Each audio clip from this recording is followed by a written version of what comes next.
Hi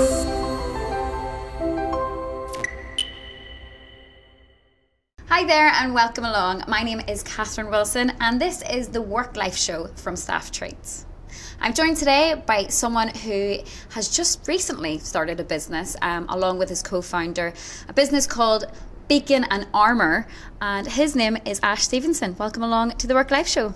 Hey, so good to be here. Thank you for having me. No, it's great to have you. So first question, all about your business. What is it you guys do and how long have you been a business for? So we've almost been together now for like 2 years.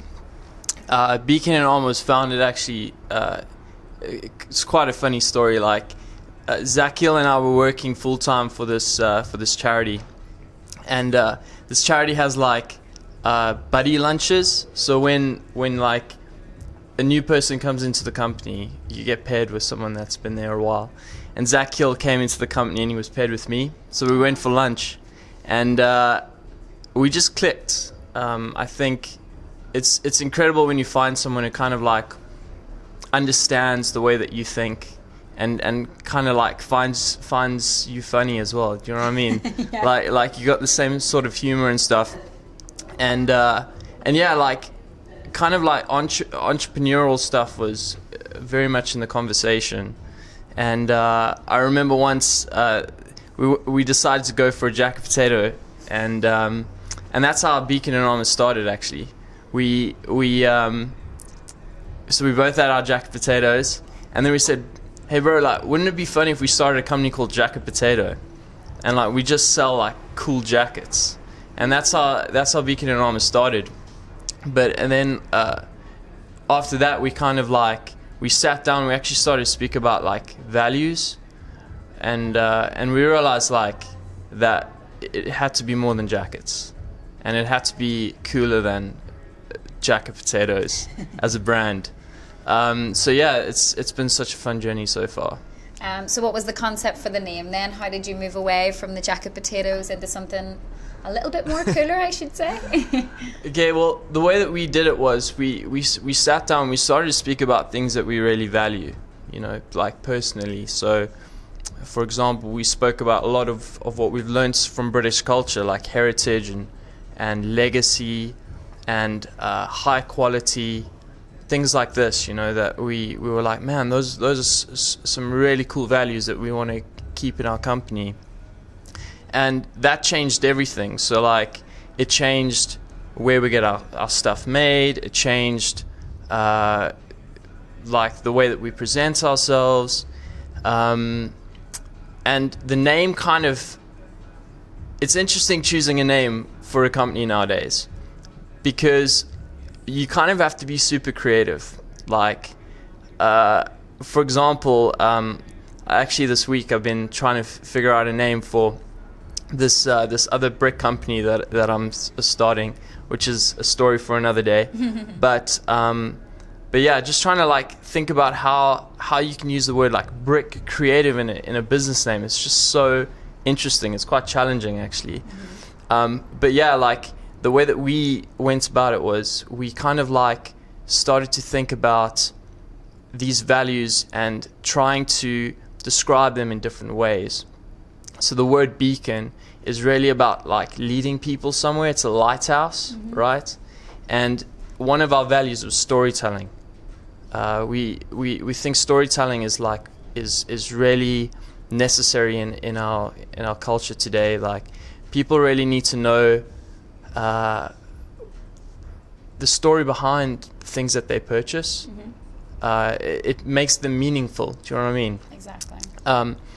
So that was the reason why we chose Beacon, and then Armour was like about protection. So how can you like lead people to these stories that are meaningful, but how can you also protect the people behind the stories? So that's the meaning behind the name Beacon Armour. Especially, you know, if you ask if you asked any of your friends right now, you know, where'd you get your jacket? I love it. If you have a story, they're more likely to go and find, you know, something similar to what you've got than if they just said, oh, I got it in the shop down the road. You know what I mean? If there's an actual story behind it, that also probably helps sales, does it? Exactly. Like, it's the way that clothes used to be made. And that's what we're trying to do is, like, for example, this jumper right here is a Guernsey jumper. Now, I didn't know about this jumper. Zach Hill didn't know about this jumper. But when we spoke to some, like, really old British families and stuff, they loved the Guernsey jumper because for them it was a story that was passed down the generations. And so we decided to, like, look into it. And it's so cool, like, in like the 1600s, right? Like, these fishermen families on the island of Guernsey, they would each kind of, like, knit their own jumper, and on the top third here they would have their own, like, family pattern. And then the jumper would, like, be handed over to the next generation. And, like, there's something quite special about the way that people used to wear clothes, but also, like, hand them over. And, like, imagine as a kid, right, you get this jumper, but it's not just practical. Like, it's got a story behind it. Like, your dad was, like, out at sea. He might have even been in a shipwreck. Do you know what I mean? And this jumper carries that story. Yeah.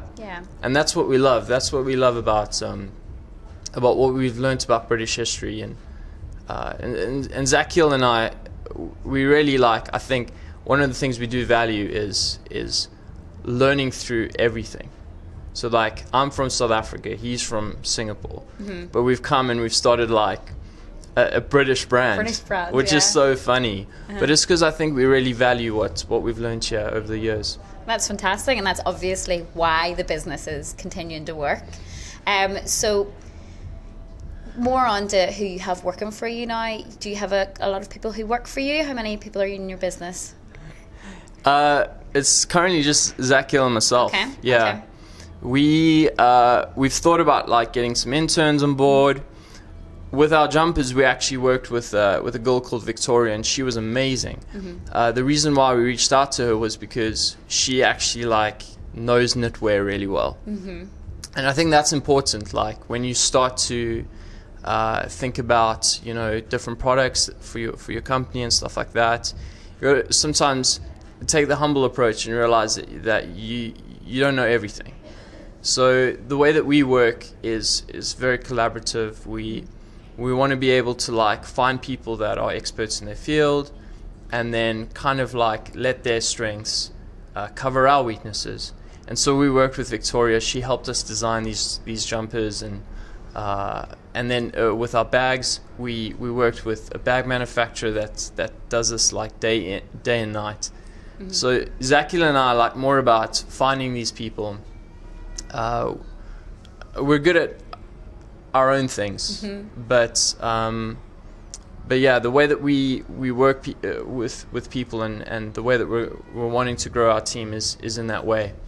So it's kind of very flexible and fluid in that way. So you were saying about the skills that you both bring to the company. How would they differ then? Are they similar or are they completely different?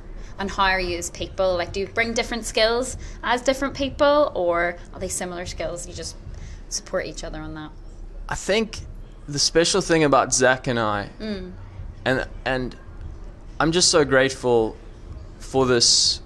I would even call it more than just a partnership. Like, we're like best friends, and we're very similar in some ways, but very different in others.